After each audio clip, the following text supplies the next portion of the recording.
Welcome to Open Owls Excellence, a great learning platform committed to excellence in education. Be ready. 5, 4, 3, 2, 1, 0. Start. इस video lecture में class 11th का chapter number first जो कि set theory है उसके बारे में हम लोग डिस्कस करेंगे। तो ये इस चैप्टर का यानी सेट थ्योरी का वीडियो लेक्चर फर्स्ट होगा जिसमें हम लोग सेट थ्योरी का बेसिक्स के बारे में पढ़ेंगे। तो सेट थ्योरी को डिस्कस करने के पहले हम लोग उसके बैकग्राउंड को या हिस्ट्री को समझ लेते हैं कि सेट थ्योरी क्या होता है और ये कहाँ से डेवलप हुआ। तो सेट थ्योरी जो है सबसे पहले जॉर्ज कैंटर के द्वारा 1845 टू 1980 इस पीरियड के दौरान इसको डेवलप किया गया था।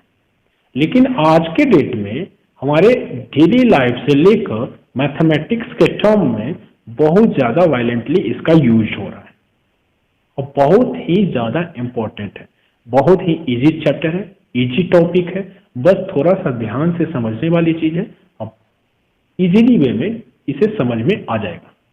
तो इस वीडियो लेक्चर में हम लोग बेसिक कवर करेंगे कि सेट कहते किसे हैं।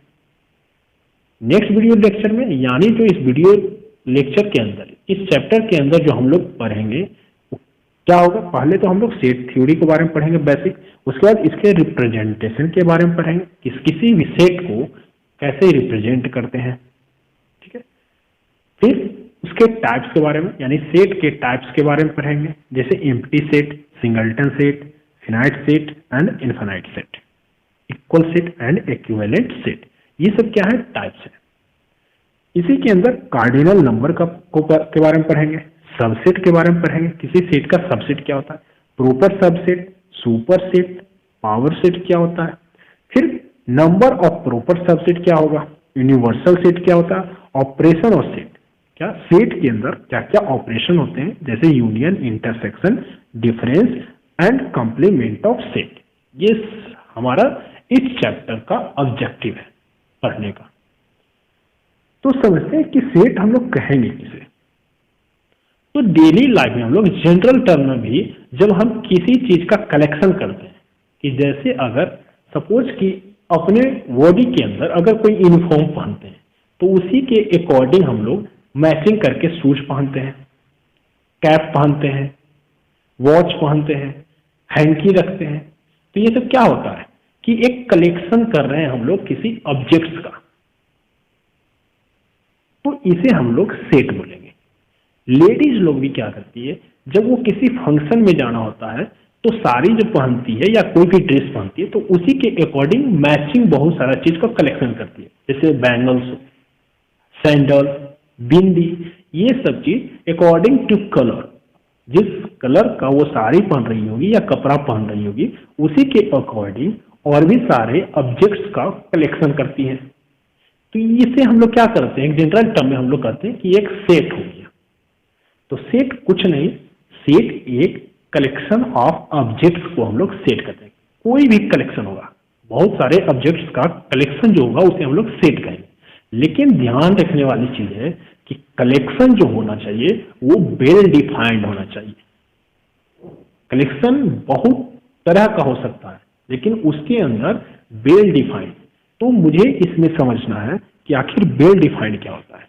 जैसे यहाँ पे लिखा है कि well defined collection of object, तो सबसे इंपॉर्टेंट इसमें समझने वाली चीज है वेल डिफाइंड। जैसे हम जो एग्जांपल दिए कि जो क्लॉथ हम लोग पहनते हैं, यूनिफॉर्म पहनते हैं किसी फंक्शन के लिए, तो उसके लिए वेल डिफाइंड जो हम लोग का कीवर्ड यानी कंडीशन जो है वो है कलर, कि कलर के अकॉर्डिंग ही हम लोग ऑब्जेक्ट्स का कलेक्शन करते हैं, तभी वेल डिफाइंड होगा। तो उसी के जैसे मैथमेटिक्स के टर्म भी वेल डिफाइंड होने के लिए, किसी भी कलेक्शन को वेल डिफाइंड होने के लिए कुछ इंपॉर्टेंट कीवर्ड्स होना चाहिए या तो कुछ इंपॉर्टेंट कंडीशन होना चाहिए।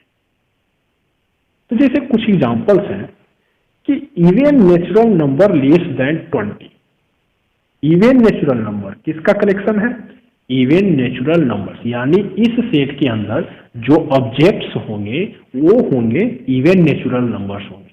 लेकिन इवन नेचुरल नंबर्स तो बहुत सारा होता है, उसके अंदर एक कीवर्ड है लेस देन 20, यानी उसी इवन नेचुरल नंबर्स को हम लोग शामिल करेंगे जो कि 20 से कम होगा। यानी 20 से कम क्या क्या हो सकता है? 2, 4, 6, 8, 10, 12, 14, 16, 18। इतना ही ऑब्जेक्ट्स होगा जो कि इस सेट में वेल डिफाइंड होगा, क्योंकि हमारे इस कंडीशन को वेल डिफाइंड कौन कर रहा है? Less than 20। तो ये इंपॉर्टेंट कीवर्ड है इस सेट को वेल डिफाइंड होने के लिए। उसी तरीके से नेक्स्ट एग्जांपल से vowels in the English alphabet, यानी इस सेट के अंदर जो ऑब्जेक्ट्स होंगे, कलेक्शन होंगे, उसको वेल डिफाइंड कौन बनाएगा? वॉवेल्स। यानी जो इंपॉर्टेंट कीवर्ड होगा वो है वॉवेल्स। तो इसके अंदर वही ऑब्जेक्ट्स आएंगे जो कि वॉवेल्स होंगे, जैसे ए, ई, आई, ओ, यू। ठीक है। प्राइम फैक्टर्स ऑफ 30 का प्राइम फैक्टर्स, तो यानी इसके इस सेट के अंदर जो ऑब्जेक्ट्स होंगे 2, 3, 5। फैक्टर्स तो 30 का बहुत सारा हो सकता है, 6 भी होता है, 10 भी होता है, 15 भी होता है। व्हाट? प्राइम फैक्टर, यानी वेल डिफाइंड क्या कर रहा है? Prime factors. उसी ऑब्जेक्ट्स को हम लोग इसमें कंसीडर करेंगे जो कि उसका प्राइम फैक्टर होगा। तो ये कंडीशन हो गया, या कोई भी ऐसा कीवर्ड जो आपको वेल डिफाइंड करेगा। तो सेट कुछ नहीं, कलेक्शन, ऑब्जेक्ट्स का कलेक्शन तो होता है, बट वेल डिफाइंड होना चाहिए। नेक्स्ट एग्जांपल से triangles on the basis of side. On the basis of side 3 he types का ट्रायंगल होता है, इक्विलैटरल, आइसोसेल्स एंड एस्केलर। तो आपका कंडीशन अगर है on the basis of side triangles बताना है, तो यही 3 ट्रायंगल्स होगा। तो इस सेट को डिफाइन कौन कर रहा है? On the basis of side. ठीक है। तो ये सारे एग्जांपल्स में हम लोगों ने देखा कि ऑब्जेक्ट्स का कलेक्शन है वो, लेकिन वेल डिफाइंड है, किसी न किसी कंडीशन के अकॉर्डिंग वो वेल डिफाइंड हो रहा है। तो हमेशा ध्यान रखना है कि उसी को हम लोग सेट बोलेंगे, उसी कलेक्शन को हम लोग सेट बोलेंगे जो कि वेल डिफाइंड होगा। कुछ एग्जांपल्स और देख लेते हैं कि सेट हम किसे नहीं कर सकते। कलेक्शन तो है लेकिन उसे फिर भी हम लोग सेट नहीं कहेंगे। क्यों? देखिए, जैसे 5 most renowned scientist of the world. आप ये जितने आदमी से पूछेंगे नाम बताने को कि वर्ल्ड का बेस्ट 5 साइंटिस्ट का नाम बताइए, तो अकॉर्डिंग टू पर्सन, यानी पर्सन टू पर्सन, इसका जो होगा आंसर या तो ऑब्जेक्ट्स का है तो ऑब्जेक्ट वेरी करेगा। तो ये क्या है? वेल डिफाइंड नहीं है। ठीक है। उसी तरीके 7 most beautiful girls in a society, तो इसमें भी क्या होगा? पर्सन टू पर्सन वो जो 7 गर्ल्स होंगे ब्यूटीफुल, वो अलग अलग हो सकते हैं। तो इसमें भी क्या है? वेल डिफाइंड नहीं है। 3 best surgeon in America, America के अंदर 3 बेस्ट सर्जन बताना है।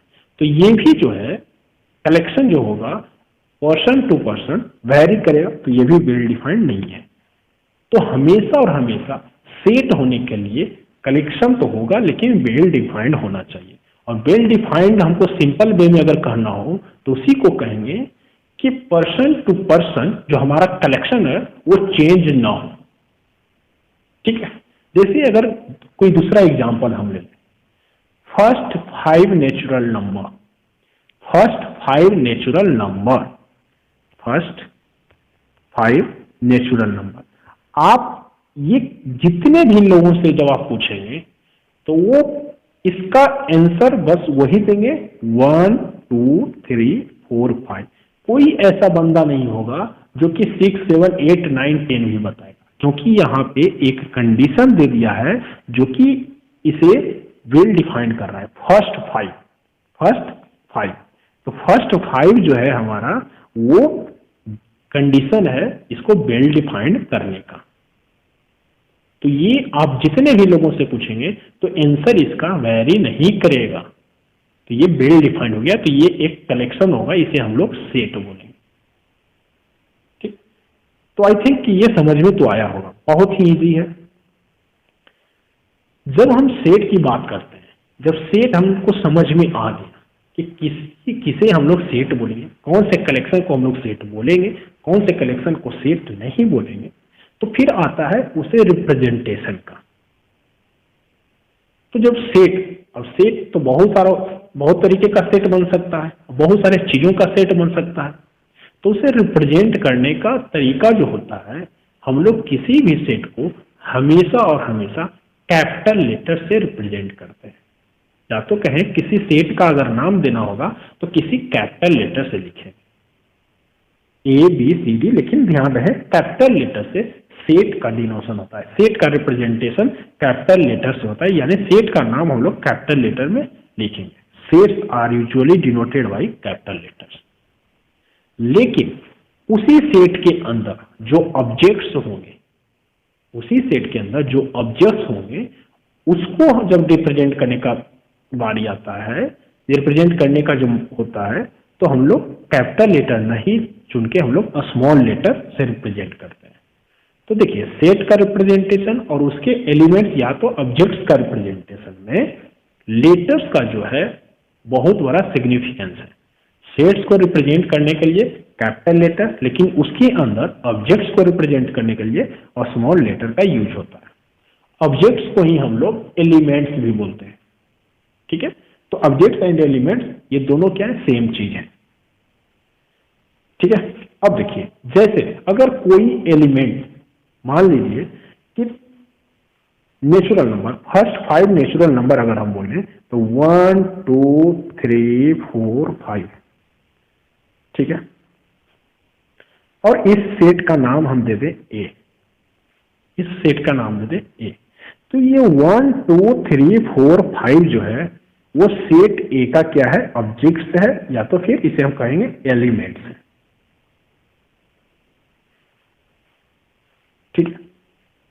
तो इसमें एक और रिप्रेजेंटेशन का आता है कि अगर हम बोलें कि 1 जो है सेट A का एलिमेंट है, तो आप इसे लिखेंगे, सेंटेंस वाइज भी लिख सकते हैं, लेकिन उसे शॉर्ट फॉर्म में लिखने का तरीका है कि रिप्रेजेंट, मतलब अगर बोल रहे हैं कि 1 इज द, अगर हम सेंटेंस लिखें 1 is the element of set A, इतना बड़ा सेंटेंस लिखना पड़ा। लेकिन इसे अगर रिप्रेजेंटेशन करना होगा सिंबल के फॉर्म में, तो डायरेक्ट हम लोग लिख सकते हैं कि 1 बिलोंग्स टू A। ये इतना बड़ा सेंटेंस का काम हमारा एक सिंबल के रूप में ये हो गया। तो ये जो सिंबल है बीच में जो आप देख रहे हैं, इसे हम लोग बोलते हैं एप्सिलॉन, जिसे बिलोंग्स टू भी कहते हैं। तो 1 बिलोंग्स टू A, तो हमेशा लेफ्ट टू राइट इसे पढ़ा जाता है, 1 बिलोंग्स टू A, क्योंकि 1 जो है सेट A का एलिमेंट है और वो सेट A से बिलोंग करता है। तो ये सिंबल है बिलोंग्स टू का। किसी भी एलिमेंट को अगर रिप्रेजेंटेशन करना होगा तो हम लोग एप्सिलॉन करके हम लोग बताएंगे कि ये एलिमेंट जो है वो किस सेट का रिप्रेजेंटेशन है, ठीक है। लेकिन वहीं पे अगर कोई एलिमेंट उस सेट के अंदर नहीं है, जैसे फर्स्ट 5 नेचुरल नंबर अगर हम बोले थे तो उसके अंदर 10 तो नहीं होगा, उसके अंदर 1 2 3 4 5 होगा। अगर हम बोले 7, क्या 7 इस सेट का एलिमेंट हो सकता है? नहीं, क्योंकि मेरा तो कंडीशन है फर्स्ट 5 नेचुरल नंबर। तो इसे हम लोग लिखेंगे 7 does not belongs to the set A। 7 does not belongs to the set A। ये जो बीच में सिंबल है एप्सिलॉन के ऊपर क्रॉस, इसका मतलब होता है डजंट बिलोंग्स टू, यानी ये एलिमेंट इस सेट का पार्ट हिस्सा नहीं है, ठीक है। अब कुछ मैथमेटिक्स के टर्म में जो सेट का नाम दिया जाता है वो कुछ इस तरीके से है। n, सबसे पहले n जो है वो किस सेट को रिप्रेजेंट करेगा? Set of all natural number. जब set of all natural numbers को रिप्रेजेंट करेगा यानी नाम लिखने की बारी आएगी तो हम लोग उसे कैपिटल N से डिनोट करेंगे। सेट ऑफ ऑल इंटीजर्स, उसे हम लोग जेड से करते हैं। लेकिन यहीं पे अगर आ गया set of all positive integer, तो बस जेड प्लस करेंगे। Z plus means all positive integers. अगर ऑल नेगेटिव इंटीजर्स कहें तो जेड के ऊपर माइनस। तो जेड जो रिप्रेजेंट करेगा वो किसको? पॉजिटिव, वो इंटीजर्स को करेगा। क्यू जो है वो ऑल रेशनल नंबर्स को करेगा। तो इसके अंदर भी अगर पॉजिटिव रेशनल नंबर तो क्यू का प्लस हो जाएगा, नेगेटिव रेशनल नंबर तो क्यू के ऊपर माइनस हो जाएगा। नेक्स्ट है आर। आर जो है रिप्रेजेंट करेगा set of all real numbers. R जो है set of all real numbers का करेगा। जेड प्लस तो भी बताया पॉजिटिव इंटीजर्स। डब्ल्यू जो है ऑल होल नंबर्स के बारे में ये रिप्रेजेंट करेगा। तो कुछ मैथमेटिक्स के टर्म में जो कि ये फिक्स्ड है, वो natural number, integers, rational number, real numbers, whole numbers, जिसको हम लोग इन सारे कैपिटल लेटर से डिनोट करते हैं। नेक्स्ट वीडियो लेक्चर जो होगा वो हम लोग समझेंगे रिप्रेजेंटेशन ऑफ अ सेट। किसी भी सेट को रिप्रेजेंट करने का क्या क्या तरीका होगा? तो जनरली 3 तरीका होता है, स्टेटमेंट फॉर्म, रोस्टर और जिसे टेबुलर फॉर्म भी बोलते हैं। थर्ड जो है रूल या सेट बिल्डर फॉर्म। तो ये तीनों फॉर्म को हम लोग 1 to 1 डिटेल में डिस्कस करेंगे वीडियो नंबर 2 में। तो आज इस वीडियो लेक्चर में तुरंत जल्दी से एक क्विक रिवीजन कर लेते हैं कि सेट होता क्या है। सेट कुछ नहीं, एक वेल डिफाइंड कलेक्शन होता है बहुत सारे ऑब्जेक्ट्स का। और वेल डिफाइंड होने के लिए या तो मुझे इंपॉर्टेंट कीवर्ड चाहिए या तो कुछ कंडीशन चाहिए। सेट के अंदर जो ऑब्जेक्ट्स होते हैं, कलेक्शन यानी ऑब्जेक्ट्स का कलेक्शन जो होता है उसे हम लोग या तो ऑब्जेक्ट बोलते हैं या फिर उसे हम लोग एलिमेंट भी बोलते हैं। रिप्रेजेंटेशन, सेट का रिप्रेजेंटेशन 3 तरीका से किया जा सकता है। पहला स्टेटमेंट फॉर्म, रोस्टर फॉर्म और सेट बिल्डर फॉर्म। मैथमेटिक्स के टर्म में सेट रिप्रेजेंट करने का कुछ फिक्स कैपिटल लेटर है, जैसे इंटीजर्स को रिप्रेजेंट करने का जेड, नेचुरल नंबर्स को रिप्रेजेंट करने का एन, होल नंबर्स को रिप्रेजेंट करने का डब्ल्यू, रियल नंबर्स को रिप्रेजेंट करने का Q R and rational number को रिप्रेजेंट करने का लिए क्यू। ठीक है, तो next video lecture video number 2 का इंतजार कीजिए। Thank you.